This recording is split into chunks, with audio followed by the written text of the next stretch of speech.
As you know, when we entered office in 2011, our state was in a very difficult situation. We did have 9.3% unemployment.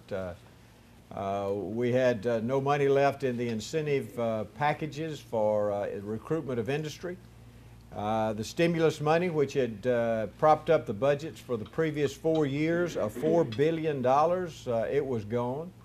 Every rainy day fund that we had, there's $161.6 million in the general fund, rainy day fund, was gone.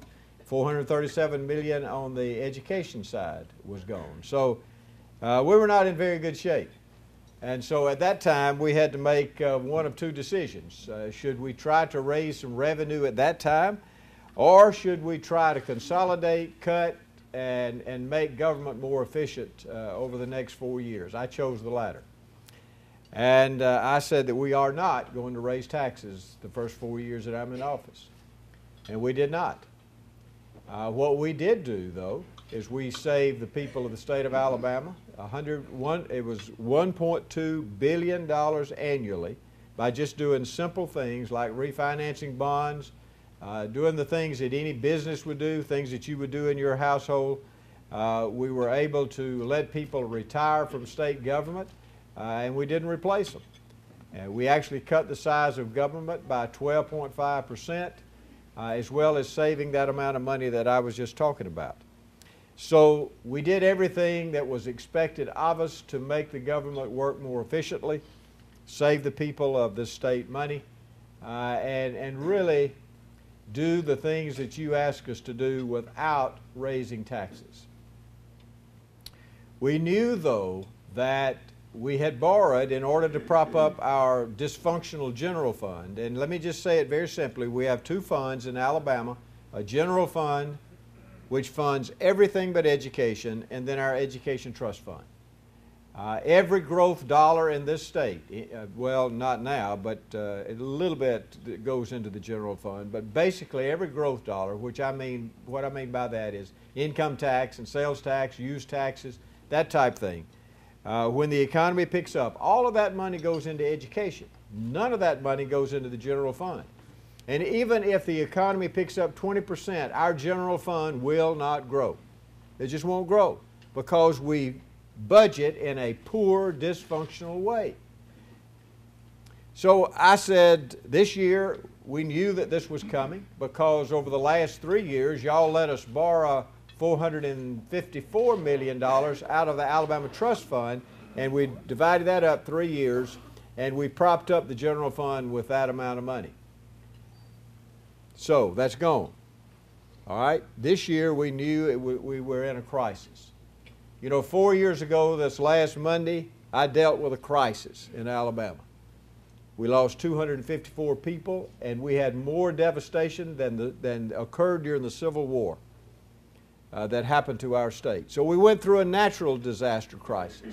But right now, we're in a physical crisis, and we must deal with it. And I'm going to deal with it. And our legislature has to deal with it. Now, I proposed some taxes. And that is hard for a conservative Republican to stand before you and talk about raising taxes on the people of this state. But folks, you know, when you want services from a business, you have to pay for it. If you want services from the government, you have to pay for it. There is nothing free. So we all have to pay for those things. Now, most people want somebody else to pay for it. And most people say, yeah, I'd like for you to raise taxes on those people that have all that timber, but I don't have any timber. You know what I'm saying. Everybody wants somebody else to pay the taxes. But folks, it's all our state. And we should all pay the taxes. And it should be fair. So I presented what I thought was 8 common sense taxes. I did not include property taxes because that would never be voted on in Alabama. And so there's no sense in putting it on a ballot. So we didn't put it on there. I didn't include retirement taxes. I just didn't want old folks mad at me. I did not include sales taxes because most people think that disproportionately hurts the poor. So I didn't put those things on there. But the taxes that I did put on there, I think were fair. Now, I want to say this. I am very proud of our Republican caucus. Now, 6 weeks ago, I was John the Baptist. I was the lone voice crying in the wilderness and saying that we had to raise taxes in the state to solve this problem. I was the only one. All that now except the editorial boards, and they're always against the people anyway. So, but they were on my side, all right. And so they said, you know, Governor Bentley is doing what we should do. But everyone else said, you know, we're not going to raise any taxes on the people of this state. Well, look, folks, I knew that we were going to have to raise some taxes, and we are going to have to raise some taxes. But I propose some things that I think are very fair. One of the things that has not been brought up yet in the legislature, and I hope that it will be, is something called combined reporting. 58% of the corporations, the 3,000 corporations in this state, 58% pay zero state income tax. Now, if anybody in here can tell me that that's fair, when every one of y'all pay your state income tax, or you're supposed to, if you can tell me that that's fair, then I disagree with you, because it's not fair. And it's not fair that some of these people that you shop with every day, now these are great stores and great companies, but it's not fair that they don't pay income tax in the state of Alabama, and they do it by loopholes that we need to close. So we need something called combined reporting. All that is transparency. And I have heard from the Business Council of Alabama that it may cost them $100 million. Well, that means they're cheating $100 million. All right? So you know what? If you're using a loophole that shouldn't be there, you ought to be caught. That's all I'm asking. I'm asking transparency. That's all I'm asking for. And large companies shouldn't be able to weasel out of this and not pay their fair share of taxes. Do you know that most of the income taxes, by far, most of the income taxes that are paid in this state are paid for by individuals? Corporations pay very little, about $390 million in fact, whereas individuals pay about $3.5 billion. All right, so most of the taxes are paid for by you and me. They're not paid for by corporations. And when 58% don't pay their fair share, that's not right. There are insurance companies right now in this state that have these special tax breaks. And you know why they have them? Because they have offices in all the parts of the state. Well, that's an unfair advantage for insurance companies that are independent insurance agencies. They don't get this. And small agencies, they don't get it. Well, it's not fair. And some of y'all have insurance with these companies. But they need to be paying their fair share. So we proposed taxes like that I think are fair. And it hurts very few people. It does hurt some corporations because it makes them pay their fair share. But the taxes that I proposed were very fair. So we have a crisis. And we must live up to our job that we were elected for and solve problems. Now, it's okay for a legislator to come to Montgomery and analyze a crisis and try to find a solution. And if that solution means voting for a tax, even if you said you weren't ever going to vote for a tax, it's okay. That shows leadership, folks. Leadership means that you will do what is necessary to solve a problem. That's what leadership is. Being a politician means that you're going to dig your heels in and say, I'm down here just to let lobbyists tell me how to vote, and I'm not going to solve any problems. Now, that's not leadership. That's being a politician. Let me tell you, though, I am proud of our Republican caucus.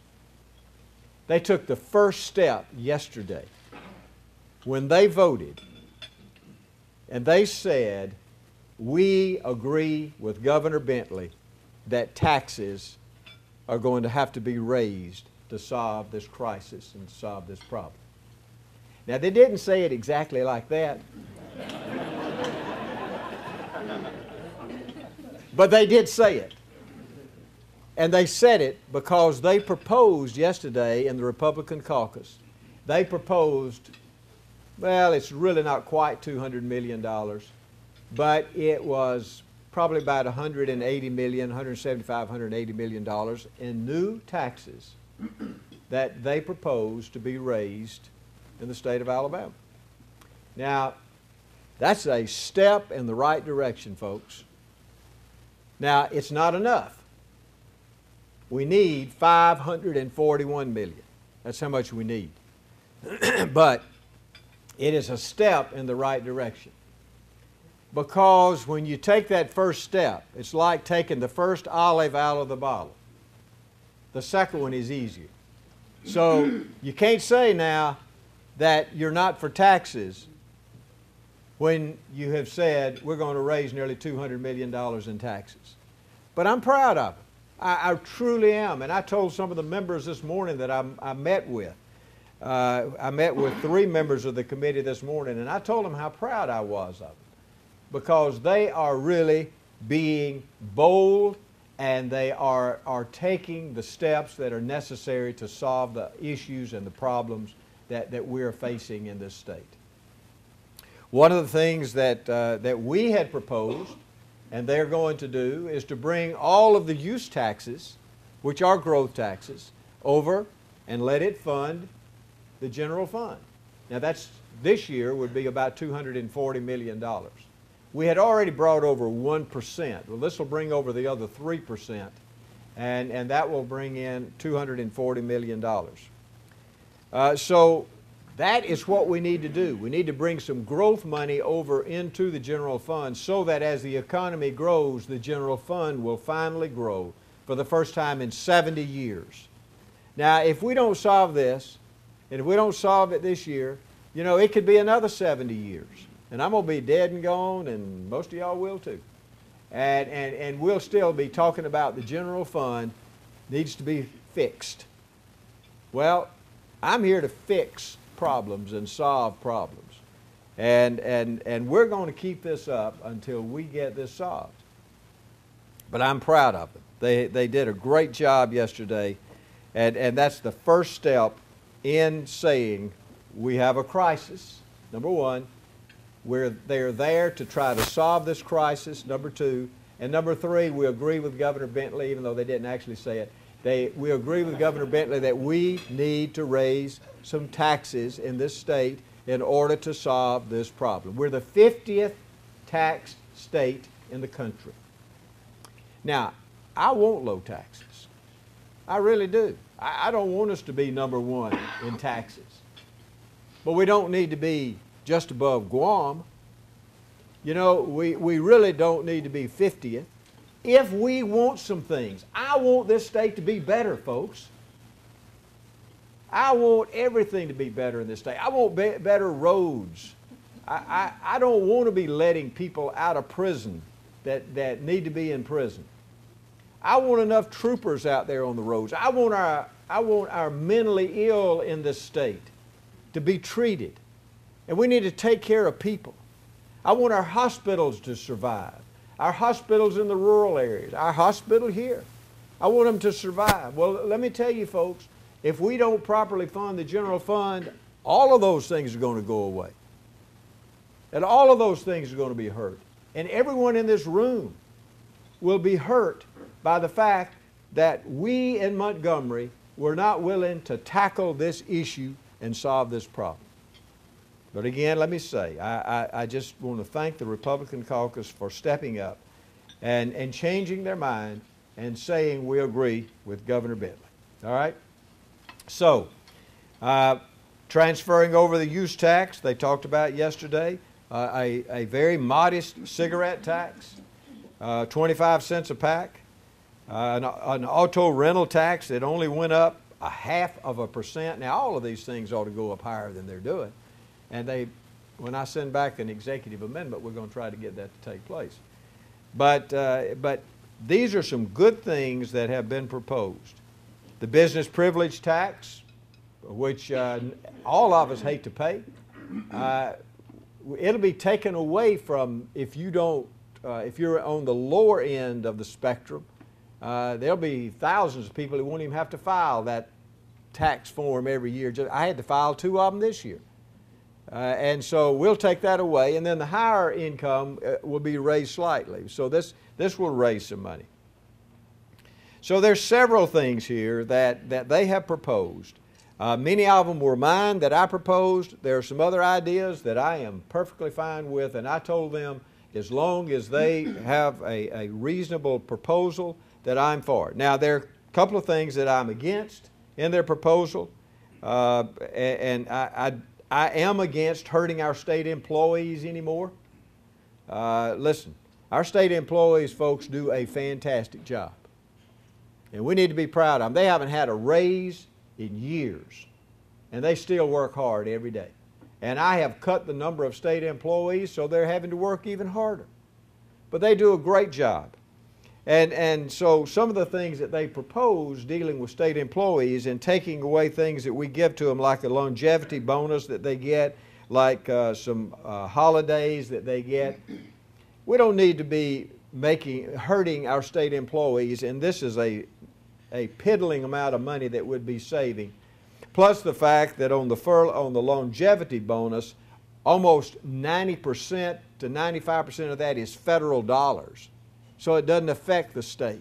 So we're really not saving any money. The legislature they don't know that it's federal dollars. I know it's federal dollars, and so it's really not going to save the state any money.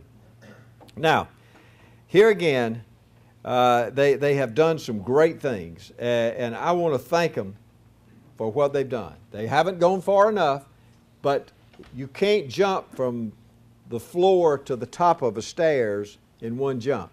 So you got to take it one step at a time, and that's what they've done so far.